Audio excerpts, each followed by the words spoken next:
Next topic is sexual and reproductive health, लैंगिक और जनन स्वास्थ्य। तो क्या होता है, सबसे पहले परिभाषा देखते हैं।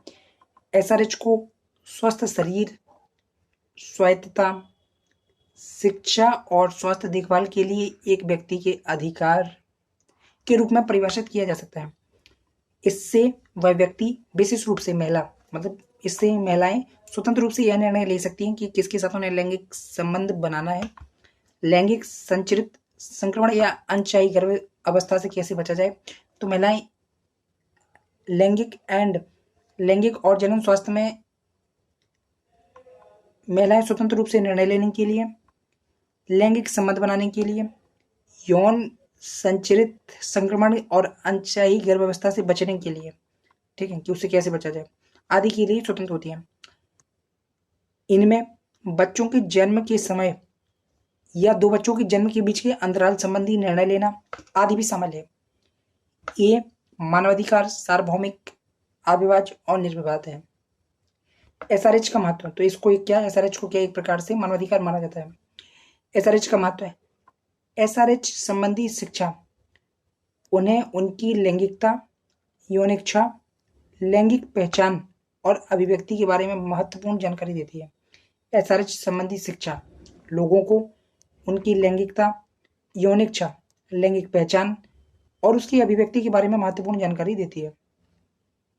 नेक्स्ट क्या, SRH sexual and reproductive health तक पहुंच से बाल विवाह और किशोर अवस्था में गर्भधारण जैसे मामलों में कमी आ सकती है। इससे एचआईवी एड्स जैसे यौन संचरित संक्रमण के प्रसार को रोका जा सकता है। नेक्स्ट, अपने शरीर और प्रजनन कार्यों के बारे में स्वायत्त निर्णय लेने का अधिकार, समानता, गोपनीयता, शारीरिक मर्यादा के महिलाओं के मूल अधिकारों के केंद्र में है। इसके अलावा यह लैंगिक समानता, महिलाओं के कल्याण, मातृ हृदय में सुधार जैसे एसडीजी लक्ष्यों को प्राप्त करने में सहायक है।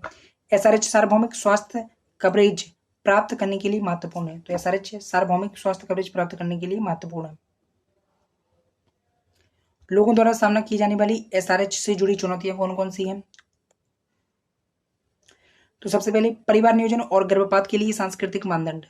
तो सांस्कृतिक मानदंड जो कभी कभी परिवार नियोजन और गर्भपात के लिए समक्ष बाधा बनते हैं तथा वैचारिक विरोध सहित अन्य कारक अक्सर एसआरएच सेवाओं तक पहुंच को बाधित करते हैं। तो कई बार सांस्कृतिक मानदंड परिवार नियोजन गर्भपात के समक्ष बाधा बनते हैं। इसके अलावा जो समाज में वैचारिक विरोध है उस और कई अन्य कारक हैं, वह अक्सर एसआरएच सेवाएं जैसे कि गर्भपात, जो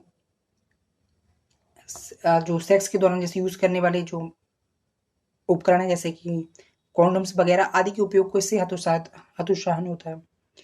इसके बाद वित्त पोषण की कमी, विशेष रूप से सुरक्षित गर्भपात और परिवार नियोजन जैसे क्षेत्रकों में जनन स्वास्थ्य सेवाओं के लिए कई वर्षों से आवश्यकता से कम वित्त पोषण प्रदान किया जाता है। तो बेसिकली सुरक्षित गर्भपात और परिवार नियोजन जैसे क्षेत्रकों में आवश्यकता से कम वित्त पोषण किया जाता है, ठीक है। और प्राय यह भी देखा जाता है कि लोग गर्भपात को छुपाने के लिए असुरक्षित गर्भपात का प्रयोग करते हैं और 2007 से 17 के बीच लगभग 67% गर्भपात असुरक्षित कैटेगरी के हैं, क्योंकि लोग बचना चाहते हैं, लोग उसको छुपाना चाहते हैं और कई बार अच्छे से कंसल्ट नहीं करते हैं, गलत जगह पर जाकर गर्भपात करवाते हैं।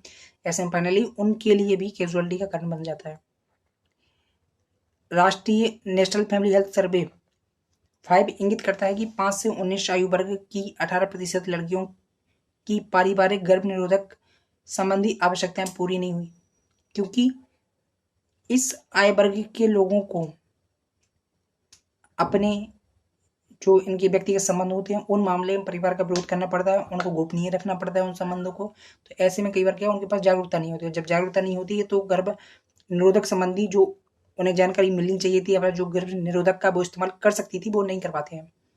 इसके बाद है घर और स्कूल में सहज माहौल की अनुपस्थिति है, खासकर सेक्सुअल एजुकेशन और हेल्थ से जुड़ी बातें नहीं होती हैं। सुरक्षित लैंगिक और प्रजनन प्रथाओं के बारे में लोगों की जानकारी नहीं है। इसके अलावा लिंग आधारित हिंसा लोक स्वास्थ्य की समक्ष सबसे बड़ी समस्या है। लिंग आधारित हिंसा या लोक स्वास्थ्य की समक्ष सबसे बड़ी समस्या है। यह एसआरएच परिणामों पर नकारात्मक प्रभाव उत्पन्न करती है। अब इसके बाद है एसआरएच के लिए भारत में कौन कौन सी पहलें की गई हैं। सबसे पहले है गर्भ का चिकित्सीय समापन अधिनियम, तो एमटीपी एक्ट। तो मेडिकल टर्मिनेंसी ऑफ प्रेगनेंसी एक्ट 2021 ने गर्भावस्था को समाप्त करने की अधिकतम समय सीमा को बढ़ाकर 24 सप्ताह कर दिया है, जो पहले 20 सप्ताह ही थी। इसके बाद है सरोगेसी विनियमन विधेयक, व्यावसायिक सरोगेसी पर प्रतिबंध लगाता है। इसके अलावा है राष्ट्रीय किशोर स्वास्थ्य कार्यक्रम 2014। यह कार्यक्रम एसआरएच से संबंधित ज्ञान, विचारधारा, व्यवहार में सुधार करने पर केंद्रित है। प्रधानमंत्री मातृ सुरक्षा अभियान, इसके तहत गर्भवती महिलाओं को निश्चित दिन व्यापक और गुणवत्तापूर्ण स्वास्थ्य देखभाल प्रदान की जाती है। इसके बाद है मिशन परिवार विकास, इसे 7 फोकस वाले राज्यों में चलाया जा रहा है, जहां पर कुल प्रजनन दर 3 से अधिक है। तो टोटल फर्टिलिटी रेट 3 से अधिक है, और यहाँ पर 146 उच्च प्रजनन वाले जिलों में गर्भ निरोधक की पहुंच बढ़ाई जा रही है, ताकि वहां पर जो टोटल फर्टिलिटी रेट है उसको 2.1 के स्तर पर लाया जा सके। एसआरएच के लिए वैश्विक स्तर पर शुरू की गई पहले, सबसे पहले नैरोबी शिखर सम्मेलन 2019, आईसीपीडी 25 के नाम से जाना जाता है। भारत नैरोबी सम्मेलन की प्रतिबद्धताओं का समर्थन करता है। इसका उद्देश्य प्राथमिक स्वास्थ्य देखभाल सेवाओं पर यूएचसी में लैंगिक और जनन स्वास्थ्य को एकीकृत करना है, समानतापूर्ण पहुंच प्रदान करना, गुणवत्ता में सुधार करना और जवाबदेही को बढ़ाना है। मानव प्रजनन कार्यक्रम एचआरपी, यह परिवार नियोजन और गर्भ निरोधक, मातृत्व और प्रसवकालीन स्वास्थ्य, सुरक्षित गर्भपात। तो मानव प्रजनन कार्यक्रम, इसमें क्या क्या है? यह परिवार नियोजन, गर्भ निरोधक, मातृत्व और प्रसवकालीन स्वास्थ्य, सुरक्षित गर्भपात, लैंगिक स्वास्थ्य और कल्याण, किशोरों के लैंगिक और जनन स्वास्थ्य पर केंद्रित है।